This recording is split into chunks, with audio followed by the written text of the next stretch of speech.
یہ باتیں اللہ نے کی ہوتی، پھر آپ کہتے ہیں اللہ میاں صرف باتیں کر رہے ہیں. اللہ میاں نے کہا میں دعا قبول کرتا ہوں. قبول کیسے کرتا ہوں یہ بھی تو اللہ میاں نے کہا نا.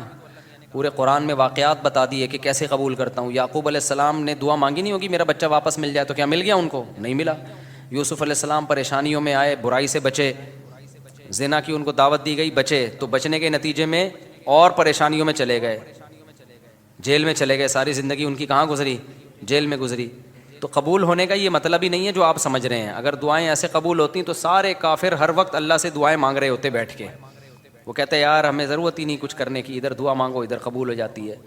تو یہ ہے، یہ کہ جب دیکھو ایک بات خوب اچھی طرح ذہن میں رکھو، کچھ چیزیں ایسی ہوتی ہیں جو دلائل سے ان کا حقیقت ہونا ثابت ہو جاتا ہے. جب ایک چیز کا دلیل سے برحق ہونا ثابت ہو جائے تو پھر اس پہ اٹھنے والے ہر قسم کے اشکالات کا جواب ضروری نہیں ہے. مثال کے طور پر آپ کو دلائل سے کسی نے ثابت کر دیا کہ ماں باپ یہ آپ کے ابا ہیں، یہ آپ کی امی ہیں، اور یہ بھی ثابت کر دیا کہ ابا اماں خیر خواہ ہی ہوتے ہیں. یہ جب ثابت ہو جائے نا تو پھر ابا اماں اگر آپ کو کوئی کڑوی چیز بھی کھلا رہے ہیں تو پھر ابا اماں کو یہ ثابت کرنے کی ضرورت نہیں ہے کہ بیٹا اس میں تمہارا فائدہ ہے، کیونکہ پھر وہ دلیل دیں گے اس میں تمہارا فائدہ ہے. آپ کہو گے پھر یہ کڑوی کیوں مجھے کھلا رہے ہو، میٹھی کیوں نہیں کھلا رہے مجھے، اور کڑوی کھا رہا ہوں تو مجھے موشن بھی لگ رہے ہیں اس سے.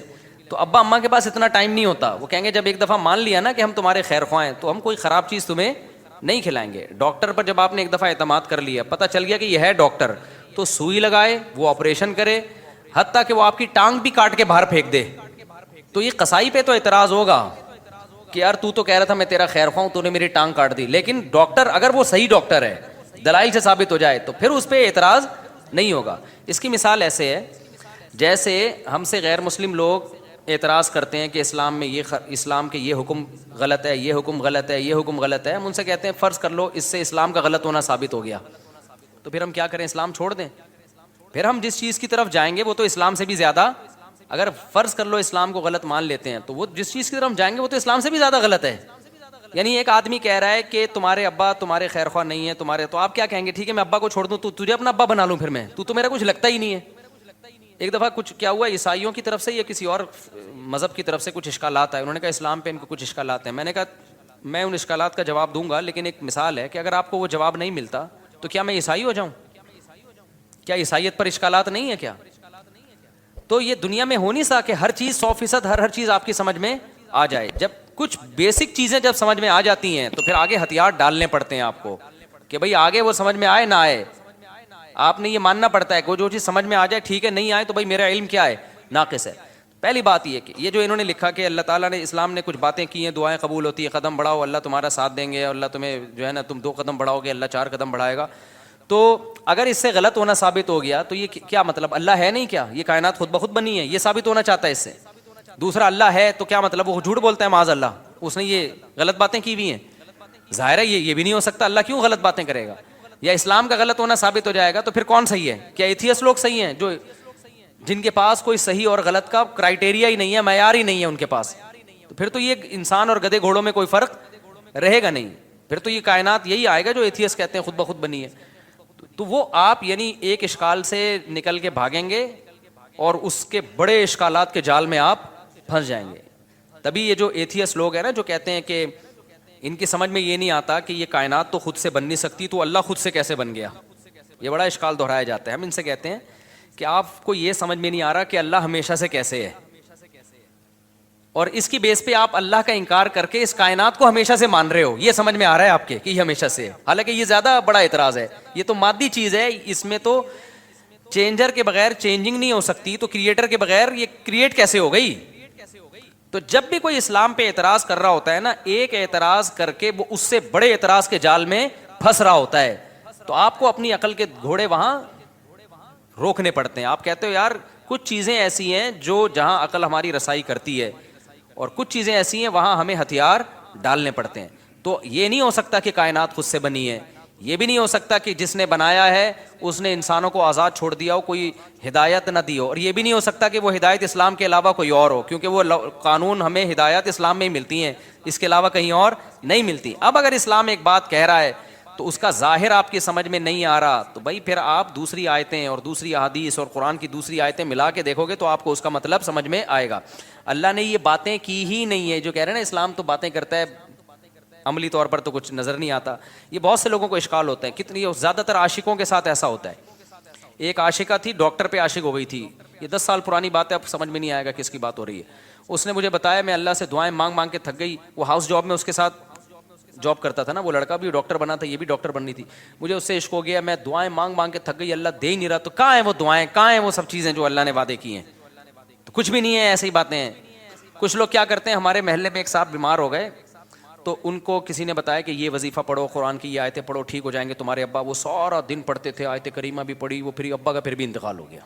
اور انتقال بھی ایسے ہوا کہ ڈاکٹروں نے کہا تھا کہ احتیاطاً آپریشن کروا لیں آپ.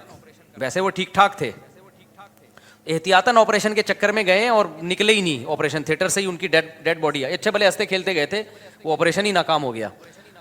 تو انہوں نے کہا ہم نے تو اتنے وظیفے پڑھے. تو بھائی اللہ میاں نے اگر یہ کہا ہوتا نا کہ میں دعا اس طرح سے قبول کروں گا کہ جس کو ٹھیک ہونے کی دعا مانگو گے ٹھیک ہو جاؤ گا, تو پھر لوگ مرتے کیا؟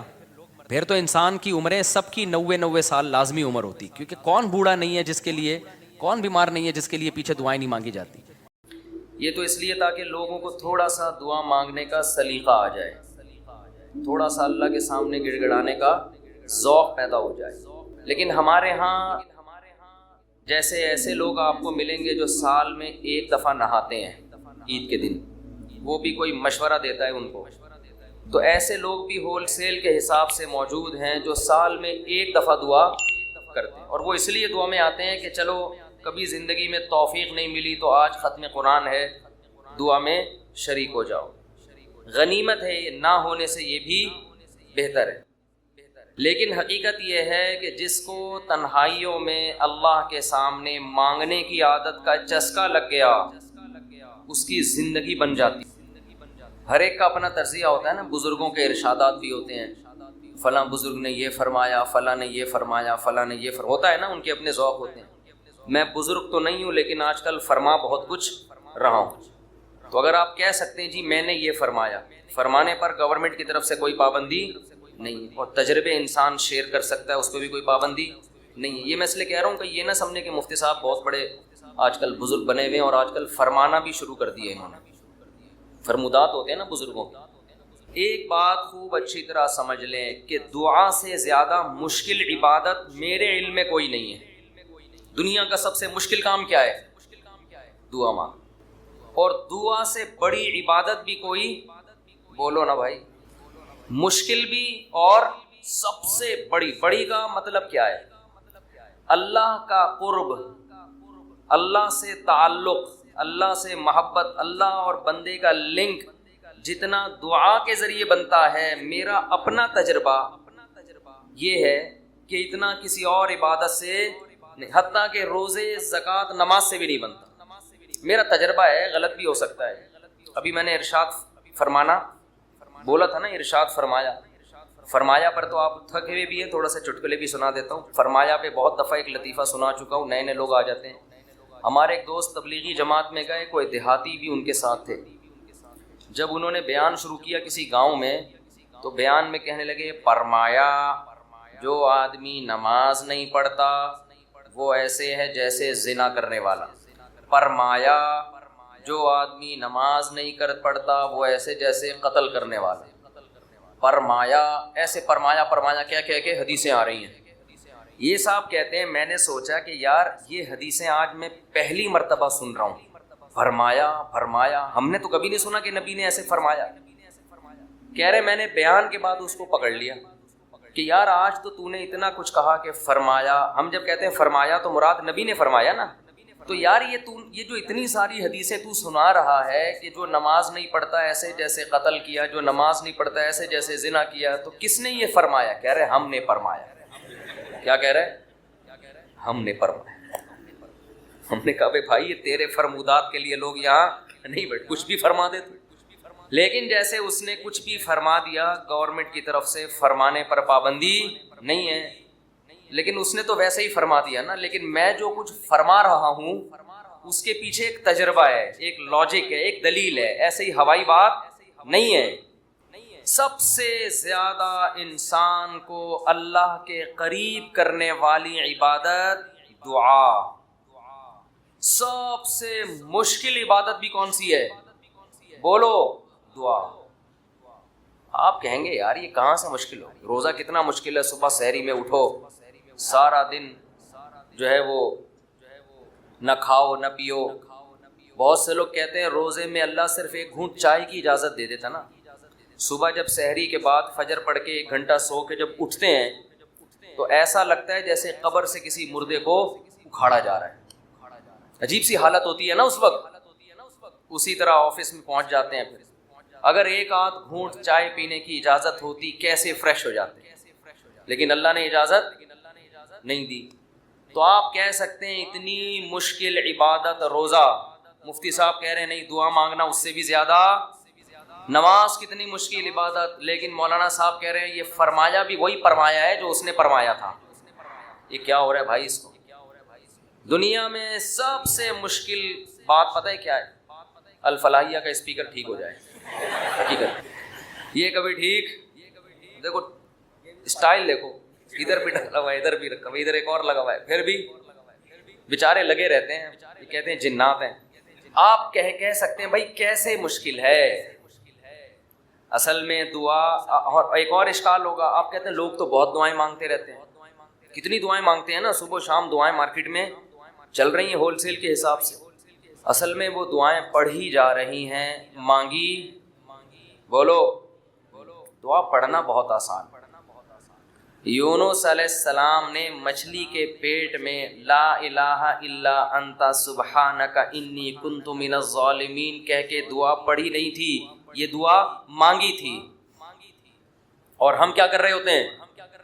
پڑھ رہے ہوتے ہیں۔ جتنے مرد یہاں بیٹھے ہیں، جتنی خواتین بیان سن رہی ہیں اوپر، ان سے گزارش ہے کہ اپنے معمولات میں دعا کا اضافہ کریں اور اللہ سے دعا مانگنے کا معمول بنائیں۔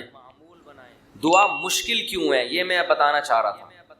باقی جتنی عبادتیں ہیں ان میں کتنی ٹینشن ہوتی ہے، وضو کرو پھر چل کے آؤ، صبح سحری میں اٹھو، روزہ رکھو، دعا میں تو کچھ بھی نہیں ہے، یوں کرو اور پڑھنا شروع کر دو۔ اصل میں دعا نام ہے دل کے لگنے کا، جذبے کے ساتھ مانگنے کا۔ شیطان انسان کو یہ باور کراتا ہے کہ تو مانگتا ہے ملے گا تجھے کچھ بھی نہیں، اس لیے مانگتا ہے ہی نہیں، پڑھتا ہے۔ کیونکہ جب مانگ رہے ہوتے ہیں نا تو پتہ ہوتا ہے کہ ملنے والا، بولو کچھ بھی نہیں، لیکن چونکہ مسلمان ہیں شاید ٹرائی کر کے دیکھتے ہیں، شاید کچھ ہو جائے، تو زبان تھوڑی گھس جائے گی۔ اس جذبے سے جب دعا مانگی جاتی ہے تو وہ دعا نہیں کہلاتی۔ دعا کا مطلب یہ ہوتا ہے کہ میں نے جس کے دربار میں ہاتھ پھیلائے ہیں وہ بڑا جواد اور کریم ہے، اور نبی نے فرمایا اللہ کو اس بات سے شرم اور حیا آتی ہے کہ کوئی اس کے سامنے ہاتھ اٹھائے اور اللہ ان ہاتھوں کو خالی واپس کر دے۔ جیسے علاقے کا سیٹھ ہو، سخی بھی ہو، کوئی بھیکاری اس کے پاس آئے اور وہ سیٹھ اسے دھکے دے کے نکال دے تو اسے شرم آئے گی اگر وہ غیرت مند ہوگا، تو اللہ سے زیادہ غیرت مند دنیا میں کوئی بھی نہیں ہے۔ تو جن کو یہ احساس ہو جاتا ہے نا کہ جو ہم مانگ رہے ہیں وہ مل رہا ہے، تو آپ سوچو ایک بادشاہ نے آپ کو آفر دے دی کہ یار جو 1 گھنٹے میں جتنا مانگنا ہے مانگ لو، میں سب دے دوں گا، تو آپ سارے کام کاج کو چھوڑ کر کس کو فوکس کرو گے؟ بولو، جب تک آپ تھک کے چور نہیں ہو جاؤ گے آپ رٹا لگا کے رکھو گے، مانگتے ہی رہو گے۔ آپ کو پتہ ہے سب مل رہا ہے۔ دوبارہ مثال دیتا ہوں، وزیر اعظم آ گئے بھی آپ کے پاس، آپ کے گھر پہ عیادت کے لیے، کورونا میں کوئی کیس چل رہا تھا، ایک مثال دے رہا ہوں، ایسا ہوتا نہیں ہے لیکن فرض ونس اپون اے ٹائم، اور اس نے آپ بلکہ بلینک چیک دے دیا آپ کو، کسی IMF نے بلینک چیک دے دیا، جتنے پیسے بولو گے مل جائیں گے، ایسا ہوتا نہیں ہے۔ مثال دینے پر گورنمنٹ کی طرف سے کوئی پابندی، تو آپ اس چیک پہ کیا لکھو گے؟ بولو، 5 روپے، 10 روپے، 20 روپے، 30 روپے، وہ کہے کہ ایک ہی دفعہ بھرنے کی اجازت ہے، دوبارہ آپشن۔ آپ پتہ کیا کرو کہ جو اس میں ہند سے جہاں لکھے جاتے ہیں نا، 9 سے شروع کرو گے، وہ بھی چھوٹا سا 9 لکھو گے تاکہ جتنے 9 اس میں گھسیڑے جا سکتے ہیں میں گھسیڑ دوں۔ ایسا ہی ہوگا نا، چھوٹا سا 9 تاکہ بینک والا چشمہ لگا کے دیکھے، 9 یعنی 9 ارب 9 کھرب 99 ارب 99 کروڑ 99 لاکھ 99,999. کیا خیال ہے؟ نہیں یاری بات میرا خیال ہے سب. 9 کھرب سے بھی زیادہ اگر کوئی ہنسا ہوگا نا وہ بھی گھسڑ دو گے اس کو. 9 کھرب سے اوپر کیا ہوتا ہے؟ 99 کھرب. 9 کھرب نہیں، سوری غلطی ہوئی، یہ پورے 10 کھرب کا نقصان ہو رہا ہے بھائی. 99 کھرب، 99 ارب، 99 کروڑ، 99 لاکھ، 99,999 کا چیک بنا کے دو گے کہ نہیں دو گے؟ بشرطے کہ یقین ہو کہ یہ میں خواب نہیں دیکھ رہا ہوں. ورنہ بعض دفعہ آدمی کی آنکھ بھی کھل جاتی ہے ایسے موقع پہ. وہ ایک آدمی کی لاٹری نکلی نا اسی 99 کھرب روپے کی، یہ بہت 5 ارب کی لاٹری نکل آئی. تو جنہوں کی جو کمپنی تھی، جو بھی لاٹری جنہوں نے دی، انہوں نے کہا کہ یار کسی ماہر نفسیات کو بھیجنا چاہیے جو اس کو بتائے کہ تمہاری 5 ارب روپے کی لاٹری نکلی ہے، کیونکہ ایک دم سے بتا دیا تو خوشی سے مر بھی سکتا ہے یہ.